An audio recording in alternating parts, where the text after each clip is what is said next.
اور اس کو کہا کس نے تھا؟ جہانگیر کرامت صاحب کا پیغام تھا، جو ہمارے سپہ سالار تھے اس وقت کے. انہوں نے کہا تھا کہ حکومت نہیں چاہتی لیکن عوام بھی چاہتی ہے، عسکری طاقت بھی چاہتی ہے کہ پاکستان ایٹمی طاقت بنے. تو میں نے کیا کیا، میں نے سارا سروے کیا اور اس میں بڑے بڑے لوگ تھے. بشرا رحمان صاحبہ تھیں، ان کا انٹرویو کیا، فردوس جمال کا انٹرویو کیا، کارٹونسٹ جاوید اقبال کا انٹرویو کیا، کارٹونسٹ حمید میر کا انٹرویو کیا. یعنی سارے مختلف طبقات کے لوگ اس میں شامل تھے. اور میرے لیے ہدایت بھی تھی کہ کسی سیاستدان کو شامل نہیں کرنا. لیکن آج کا ایک بڑا سیاستدان ان انٹرویوز میں شامل تھا جس کا نام ہے فواد چودھری. فواد چودھری اس وقت اسٹوڈنٹ تھے لا کے، میرا خیال، یا مکمل کرنے کے بعد وہ ابھی پریکٹس شروع نہیں کی تھی. ان کا بھی میں نے انٹرویو کیا تھا اور سب کی رائے یہ تھی کہ دھماکے ہونے چاہیے. اور آج الحمدللہ دھماکے ہوئے تو ہم نے بھارت کے مقابلے میں ڈبل دھماکے کر کے دکھائے. ہاں ناظرین، میں نے آپ کو بتایا نا کہ یہ دھماکے جو ہیں 30 مئی کو ہونے تھے لیکن یہ 28 مئی کو ہوئے. یقینی بات ہے آپ کے دل میں یہ سوال اٹھے گا کہ 30 مئی کو کیوں نہیں ہوئے، 28 مئی کو کیوں ہوئے. میری جو سروے رپورٹ تھی، جو میں نے بنا کے آڈیو رپورٹ بنا کے دینی تھی، ویڈیو آڈیو، اور وہ میں نے اپنی ایڈٹ کر کے پہنچانی تھی، تو وہ 30 کے حوالے سے بنانی تھی.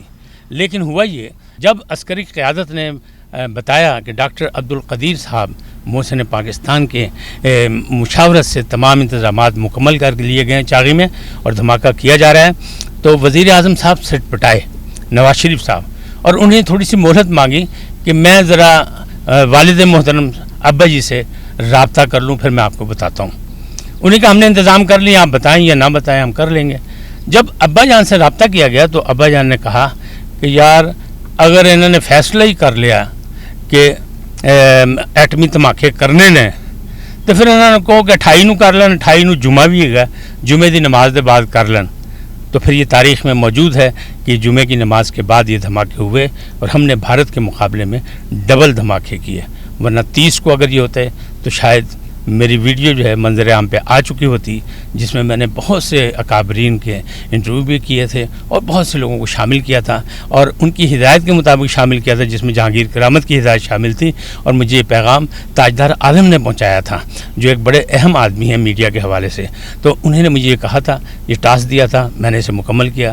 لیکن میری بدقسمتی کہ 2 دن پہلے ابا جی کے کہنے پر میری تمام محنت جو ہے اس پہ پانی پھر گیا. ڈاکٹر قدیر جو تھے وہ کہتے تھے میں تو ہمیشہ سے تیار تھا، ہم نے بہت پہلے یہ طاقت حاصل کر لی تھی، لیکن حکومت کے ہم ہدایت کے مطابق خاموش تھے. الحمدللہ آج پاکستان ایٹمی طاقت ہے، آج یوم تکبیر منایا جا رہا ہے. لیکن اصل جو اس کے ہیرو ہیں ان کو ہمیں یاد رکھنا چاہیے، ڈاکٹر قدیر خان اور خاص طور پر جہانگیر کرامت، عسکری قیادت. کیوں کہ عوامی قیادت تھی، دھماکے کرنے کو تیار نہیں تھی. لیکن افسوسناک بات یہ ہے کہ ہمارے ہاں ہوتے کوئی اور معاملات ہیں، دکھائے کوئی اور معاملات جاتے ہیں. اسی انداز میں نواز شریف صاحب نے بھی دعویٰ کیا کہ دھماکے انہوں نے کیے، بڑا پریشر تھا اور میں نے بٹن دبا دیا اور میں نے یہ کر دیا اور میں نے وہ کر دیا.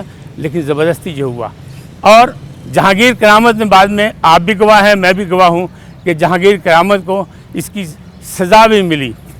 یعنی ضدی وزیر اعظم نے ایک موقع تلاش کر کے ان سے استعفیٰ بھی لے لیا.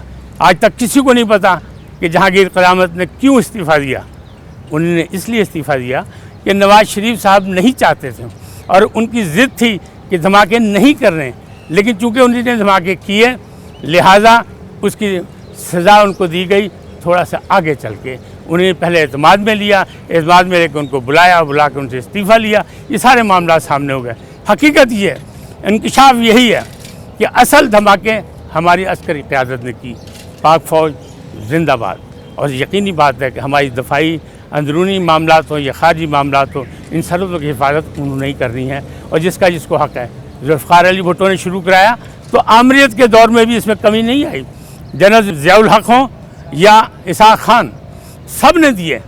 ذرائع یہ کہتے ہیں کہ اگر کسی نے اس سلسلے میں کچھ رکاوٹیں پیدا کی تو وہ محمد نواز شریف تھے. اور لیکن قسمت کے دھنی تھے، لہذا کریڈٹ ان کے ذمہ چلا گیا. ان کے دور حکومت میں یہ دھماکے ہوئے. لہذا آپ یا میں جو بھی ثبوت پیش کروں، عام رجحان جو ہے اس سے الگ نہیں ہو سکتا. حقائق یہ ہیں جو میں نے آپ تک پہنچائے. اور اگر آپ کو اچھے لگے تو لائک کریں، اپنی رائے کا اظہار کریں اور قیمتی رائے دیں تاکہ ہم بتائیں. باقی ان کی شواہد ظاہر ہے کہ وہ کتابی شکل میں سامنے آئیں گے تو وہ آپ کے سامنے ہوں گے، لیکن حقیقت یہی ہے کہ یہ دھماکے ذوالفقار علی بھٹو نے اگر ایٹمی طاقت بنانے کا عزم کیا تھا تو یہ دھماکے یہ نواز شریف کے دور میں ہوئے، لیکن عسکری طاقت نے کرائے اور عوام کے دباؤ پہ کرائے، اور پوری عوام اس بات پہ متفق تھی کہ یہ دھماکے ہونے چاہیے۔ اگر ایسے دھماکے نہ ہوتے تو کیا ہوتا؟ پھر یہ ہوتا کہ خطے میں جو دفاعی توازن تھا وہ بگڑ جانا تھا، بھارت نے ہم پہ چڑھ کے آنا تھا۔ جس طرح آج مودی سرکار جگہ جگہ بار بار مسلمانوں سے بدلے لے رہے ہیں، یا مسلمانوں کے خلاف سازشیں کر رہے ہیں، یا اقلیتوں کے خلاف سازشیں کر رہے ہیں، یا کشمیر میں ظلم و ستم کر رہے ہیں، یا ہماری سرحدی آبادی پر بمبارمنٹ کر رہے ہیں، تو آپ یہ سوچیں اگر وہ خالی ایٹمی طاقت وہ ہوتے بھارت اور پاکستان ایٹمی طاقت نہ ہوتا تو خطے میں یہ توازن کیسے بہتر ہوتا۔